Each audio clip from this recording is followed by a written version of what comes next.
Today we have a 2019 BMW X4 M Sport to review.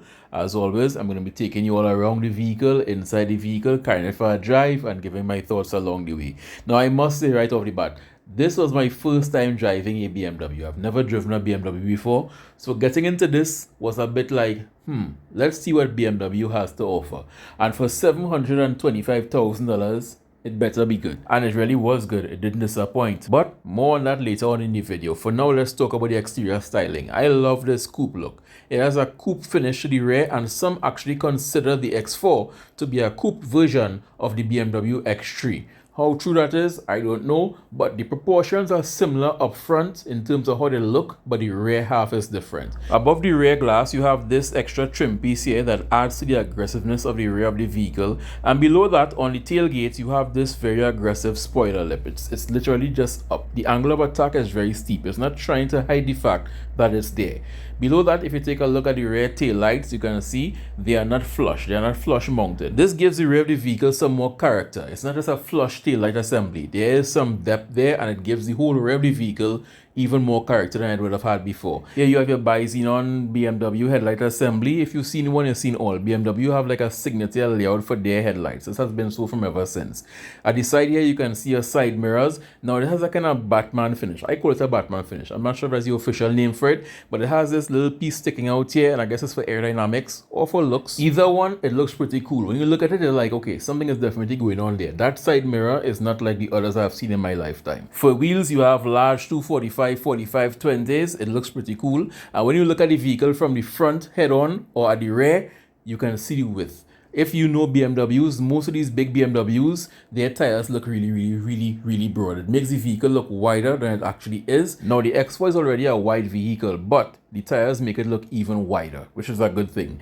You press the key fob to open the trunk. Yes, it's powered. But I mean, for that price, it better had been powered. Now, to close it, again, you can either press the button on the trunk lid itself, or you can hold and let go of the trunk, and you can close all the way down, or you can close in increments like I'm showing you here. When it comes to trunk space, you have more than enough trunk space. The vehicle is a large vehicle. Even with that sloping roofline, you still have enough trunk space.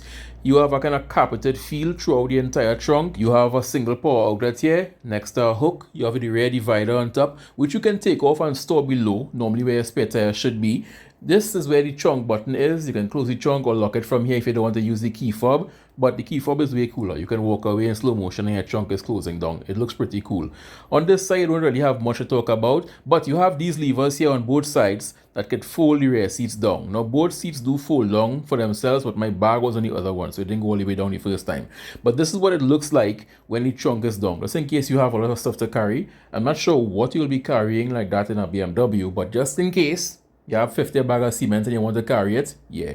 Now, one thing I must comment on is the elephant in the room. Let's never forget that this is the last BMW generation with a proper grille, because I do not know what BMW was thinking with this mess here. What I think is happening at BMW is that they have backed themselves into a design corner by trying to keep this kidney grille. There's only so much you can do with the same shape, to the point now where they had to just make it bigger. But enough about that. This one is a proper grille and it's blacked out. Let's take a look inside the vehicle and see what inside it has to offer. Starting with the door panels, it's a mixture of soft touch materials and hard plastics, but mainly soft touch materials, because the hard plastics are only below this point. Down here where the average person won't be fiddling about and scratching about. But down here, hard plastics. Above this point, you have soft touch materials where your elbows are, where you hold it out to close it. Above here, everything soft touch material. It has a premium feel and a solid feel to it. Over on the door panel here, you have an X. There's little all over the vehicle. Just to remind you what you're driving. Not a Y, not a Z, not a W. It's an X. On both sides of the rear, you have this little lever. When you pull it, you can adjust the incline of the backrest of the seat. Not by much, just a few degrees, but every degree helps. As you can see, this one here is straighter than the one closest to the camera. I guess this also helps if you have a car seat and you want to adjust the incline of the car seat. This gives you that much more customizability in terms of that. Now, getting into here in the first place is a bit of a challenge if you are a bit on the big side, because even though the seats are big enough and wide enough, the opening and your headroom while getting in isn't very large. And I guess this is a side effect of that nice, sexy swoop down back that they have going on here. Because after all, it has a kind of coupe-like look when you look at it from the side. Some people call it fastback, some call it swept back, some call it the coupe look. It have different names, but yes, it looks nice, and as you all know, I love it. I'm a fan of it in the Civic, I'm a fan of it in the A5, I'm a fan of it here as well. But once you get in, you are in. But if you're a bit on the taller side, be mindful. You may hit your head the first couple hundred times getting in here till you get accustomed to it. But this is how it is in the back here. You have enough room. The front seats are all the way back. I did this as a show, but you have enough room. 3 adults can sit at the rear here comfortable. Again, if you're a bit on the taller side, watch out for your headroom. But other than that, you're good.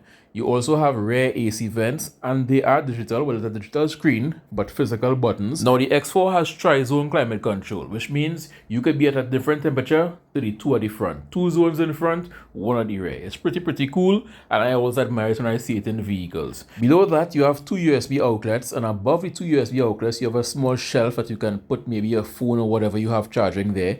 You have your ISOFIX clamp or mounting points at the rear, 2 on this side, 2 on the other side. So if you're a parent, you'll be happy to know, yes, you have your ISOFIX mounting points at the rear here. But staying with the rear seats, you have this center piece that folds down. You push that and you have 2 cup holders just in case you have 2 guests at the rear. Then you can push it up and you can fold the entire piece down and you have a pass-through. So if you have a long item that can't all fit in the trunk, you can push part of it into the cabin through here. So it's a nice cool pass-through. Or you can just put it up, no cup holders, nothing, and you have 3 seats with 3 passengers at the rear. Right above here, you have this nice light with a cool pattern. All the lights inside here have this exact same pattern. It's a pattern that you can find even on the dash, over the air vents and stuff. I'm not sure what it signifies, but it's a cool pattern. Now, this is a pretty nice dash. It's soft, it's solid. You have a blue stitching that goes all the way from one side to the next. You have this nice mood lighting at the bottom. It's right now it's set to burnt orange. Now, this vehicle has a lot of lights. It has mood lights all over. Footwell, doors, under the dash, a lot of lights. And they look pretty cool. And I must commend as always, one touch up, down. Why don't more vehicles implement this? It's not that difficult. None of this push and hold and wait for your glass to go down nonsense. No, one touch up, down. Here you can see your infotainment system, your volume, your controls for your AC, and a CD player. Yes, it has a CD player. I'm shocked by that. 2023 and vehicles still come with CD players. Well, actually, this is a 2019, so maybe back then I was the last of the Mohicans when it comes to CD players. But yeah, over here you have your controls and stuff. You have a nice deep pocket. Surprisingly, most vehicles tend to have a small pocket here, but this is a large pocket. Here you have 2 cup holders and power outlet and a USB plug in the corner there. So you have all your connectivity right here. And when none of those things are in use, you just pull the cover back and it fits seamlessly with this brush metal look that it has. It's plastic, but it looks like a kind of brush metal. Up above, you have the lights with the same pattern I was talking about earlier on. You push the button and they just fade into existence. You push it again and they just gently fade out of existence. Now, these are like the dim settings. If you push the big button up front, it's going to get a lot brighter. Now, as you can see, 2 lights are flashing on top there. There are also 2 sensors below the rearview mirror. This vehicle has a lot of sensors. Now, while you are in the vehicle, you cannot see these lights with your naked eyes. Only when you are filming, you are seeing them. I'm filming in here and I'm seeing lights flashing all over. But with your naked eye, you don't see them, so don't worry about it. It's not distracting if you are driving the vehicle. You have a somewhat big glove box, and it's a kind of velvet material in here. It's really nice. In fact, in here is nicer than the outside of most vehicles in terms of the interior cabin. Imagine that. But again, it's a BMW. Now, these seats I love. It's the most adjustments I have ever seen in a seat so far. But before we get into the adjustments, you cannot just slide out of these seats. These seats are made to hug you in place. The bolstering is so aggressive that you can't slide out. You have to actually hop over the bolstering. But you have this piece in front here that you can push in and out. If you want to give yourself some more under thigh support, you can push the whole base of the seat forward and back, standard in most vehicles.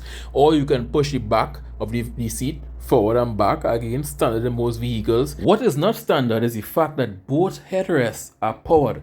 At a touch of a button, you can raise or lower both headrests. If you want to raise the entire base, again, most powered seats can do this. You can raise or lower the base. If you want a better arch in your back to give your back some more support, you can inflate this center piece here or deflate it. Another cool thing that these seats can do, if you're not comfortable with the bolstering, you can touch a button and it closes in on you.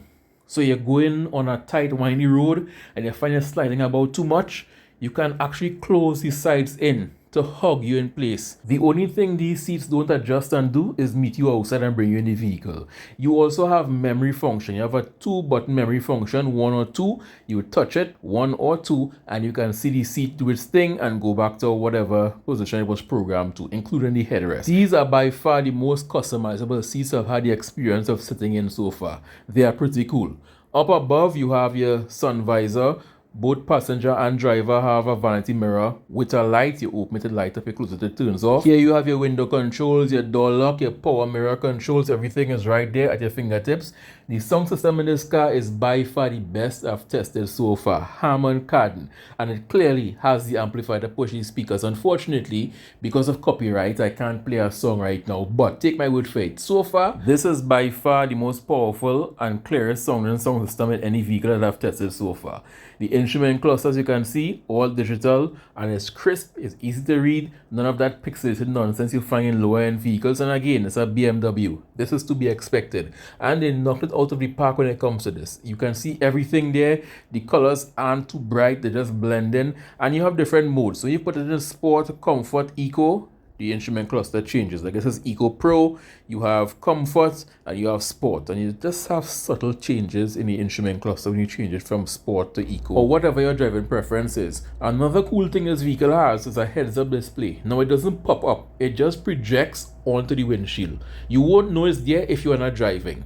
You are driving and you have this in front of you. You can see speed, you can see direction, heading, things like that at a glance. You can adjust its positioning, and it's really, really cool. Now it's hard to get on camera because of the frame rate and the frequency of the screen and stuff, but in real, yes, it's bright. You can see it while driving, and it's not too bright, it's not too distracting. It's just a subtle thing that you know you're going 70 or 65, or you're heading west, or you're heading east. You never have to take your eyes off the road where you're looking to drive to see how fast you're going or any other thing. When it comes to the touchscreen, yes, it is a touchscreen, but it's much easier to use this wheel at the bottom, what I showed earlier on, and everything just happens really quickly. It doesn't lag. There's nothing here that lags.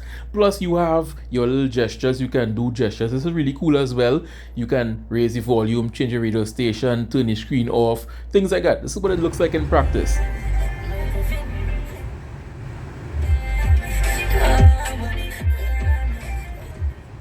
Now it takes some getting used to, but once you get it down pack, you got it down pack. It flows like riding a bike after the fact. But yes, very responsive, lots of customization in terms of what you can do with this screen. In here you have your mood controls. You can change the light from blue, purple, red, burnt orange, white, green. You do it here and it instantly changes throughout the entire vehicle. Talk about the footwell, on the doors, at the rear, all over. Now this is daylight, so you won't really get the full extent of how nice it can look in the nighttime or late evening. But I think I'm doing a good enough job. You see it in green here, it's gonna go back to red or purple. Yeah, it's pretty cool to see in real. Now let's talk about another thing that I love about this vehicle. The backup camera, or the 360 camera, if you want to call it that. It has the most advanced 360 camera that I've ever seen in a vehicle, and that's by a long shot. Most other vehicles aren't even close. The stitching for the 360 view here is so wonderfully done, you are not able to see where the stitch points are. The only thing I think they should have done was match the color of the vehicle that is on the screen to what you actually have. It's a black vehicle in real and it's showing up silver here, but other than that, this is by far the highest resolution, the nicest 360 camera ever. You can literally look right around the vehicle at different touch points, and this is only one particular instance of it. You could back your vehicle up while watching your vehicle back up on the screen. And next thing, if you look to the right hand side, you can see these 4 things that look like doors opened. Yes, you can see where your door will open before you open it. So if you are next to a wall and you're unsure if your door can open wide enough, if you're coming out with a big bag or something, you can see if your vehicle is going to hit the vehicle next to you or the wall next to you when you open your door. Plus you have this view here where you literally will see precisely, and again, the resolution is so crisp that it's like you're looking outside. Normally I tell people don't rely on your cameras, but these cameras are so nice and so detailed. I think you can look at this confidently that you're not going to back into anything or bump into anything. They are so crisp. Then you have your car wash view. If you're driving into a car wash and you don't know where the wheels are going relative to the sensors, you have a car wash view, you hit it, as you can see literally where the wheels are going. But the coolest thing has to be this camera to the front of the grill here. It's just a small camera. If you're not looking for it, you would miss it. But what this does, let's say you're coming to a junction, you know the normal T-junction view, some vehicles have some high-end vehicles. Let's say there's a wall here, like Trinis love to do, build a wall next to a road so drivers coming out can't see what cars are coming up. So just pretend there's a wall here blocking your view. That camera is able to show you completely down, left, and right. Look at this, pretty cool. You have no excuse for not being able to see traffic oncoming. You are literally able to see all the way down to the left, all the way down to the right. One of the coolest 3D cameras I've ever seen in my life in a vehicle. You have your sport steering wheel with your steering wheel controls, phone controls, volume up, down, things like that. It's a really nice steering wheel. If you know BMWs, you know what the steering wheel does already. Right here, you have your lighting controls. All your lighting controls are right here. Aside from high beam, which is still on the stock, you have all your lighting controls here. Round back of the steering wheel, you have your paddle shifters, gear up, gear down. You all know how paddle shifters work. Now before we take it out on the road to see how it drives, let's give it a start, a few revs, listen to the exhaust note.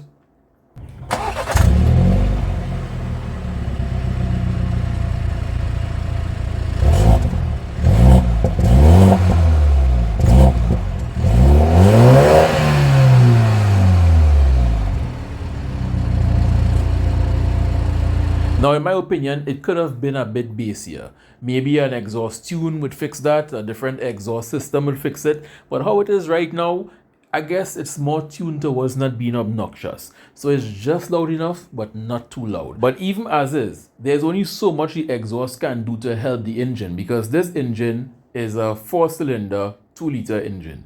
Yes, just 2 liters. But don't for a moment think that it's an underpowered 2-liter engine for this size of vehicle, because not only is it turbocharged, but it comes with BMW twin power turbo system, which lets one turbo operate like two using their twin scroll system. Does it work?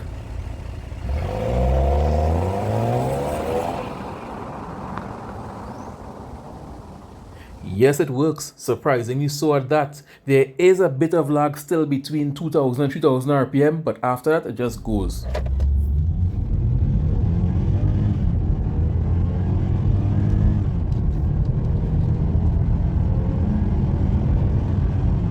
Now, while you still get some turbo lag, you have to keep in mind that it's next to impossible to totally eradicate turbo lag unless you have some race car type anti-lag system installed, or you have an electronic turbocharger that spools up even when you are off boost. But the turbo lag experience here is nowhere near as bad as in other vehicles. Granted, this is starting from a higher point because it's a 2-liter versus the 1.6 in the Sportage and the 1.6 in the Tucson and even the MG. So the base grunt is more. Before you even add the turbocharger on top of the base grunt, it is more. So I guess all that is helping, given the fact that it's a 2-liter engine with this twin scroll turbocharger setup, yes, it works. Now, as mentioned before, this vehicle does have 3 modes: Sport, Comfort, and Eco. And I was playing with it going up Chancellor to see if the steering wheel will get firmer, the suspension will get firmer. And yes, they do in Sport. But when you put it in Comfort, the suspension never really loosens up. It's still slightly sporty even when you put it in a softer setting. So this vehicle was clearly aimed for the more sporty driver. This is not to say it's an uncomfortable ride. It's not an uncomfortable ride. But it's just not as soft as you would expect it to be in Comfort.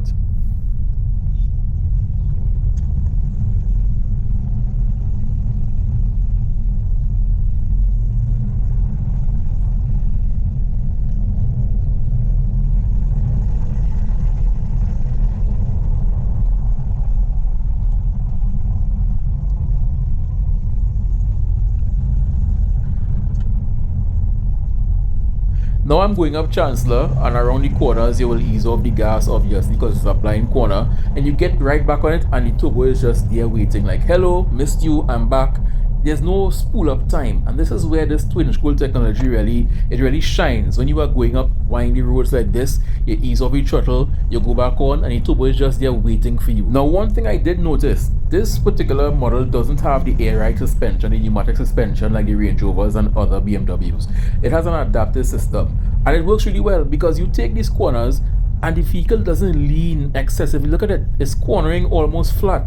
Now it's hard to see on camera, but I'm telling you, it corners almost flat. You feel the mass of the vehicle shift, yes, but you don't feel the vehicle leaning like I want to tip over. So whatever trickery is going on below there with the suspension, yeah, it's working. It makes you want to find a windy road to drive on.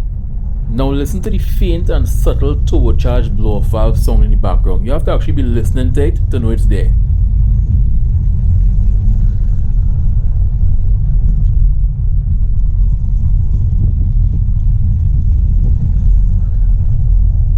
One thing I wish they did, when in sport mode, that song should have been louder. That should have been a more pronounced blow-off valve song. You should have been hearing that from about 100 feet away. In comfort and eco, okay, be subtle.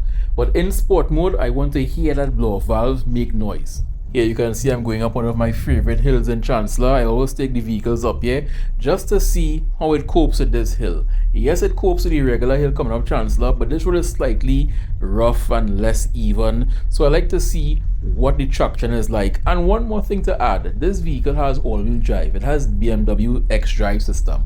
So it's all-wheel drive, you're going up here, no wheel slippage. The vehicle is composed, you don't seem underpowered because again, the turbocharger is right on it.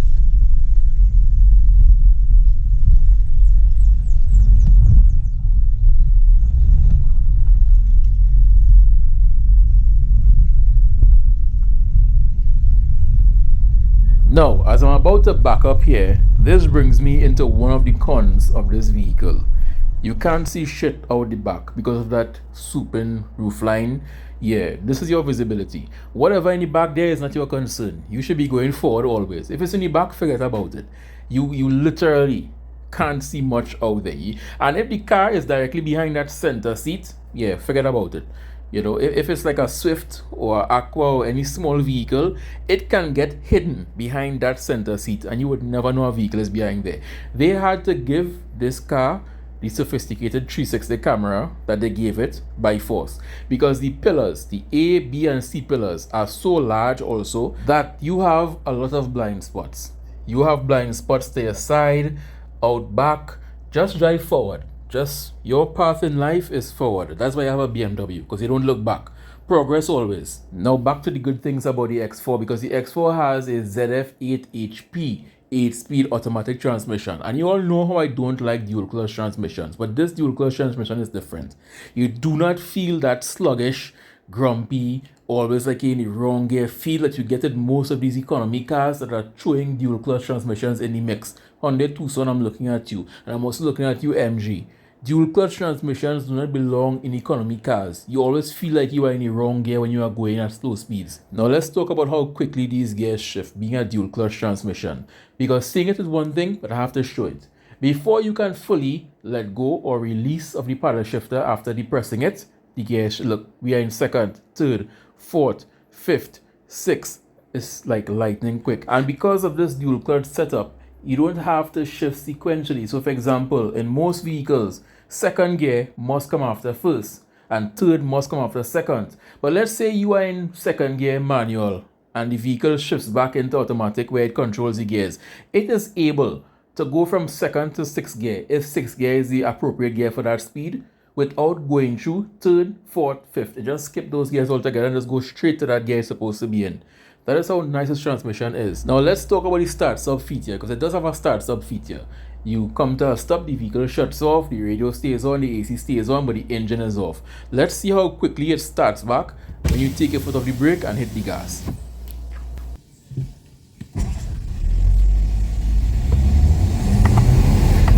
Folks behind you won't even know that your vehicle was just off at the stoplight, because once you let off the brake and you hit the gas, the vehicle is on the move. And you even have a little gauge on the head unit that shows you how much power you are using. At this point, I was using about 115 kilowatts and about 200 and I would say 50 newton meters of torque.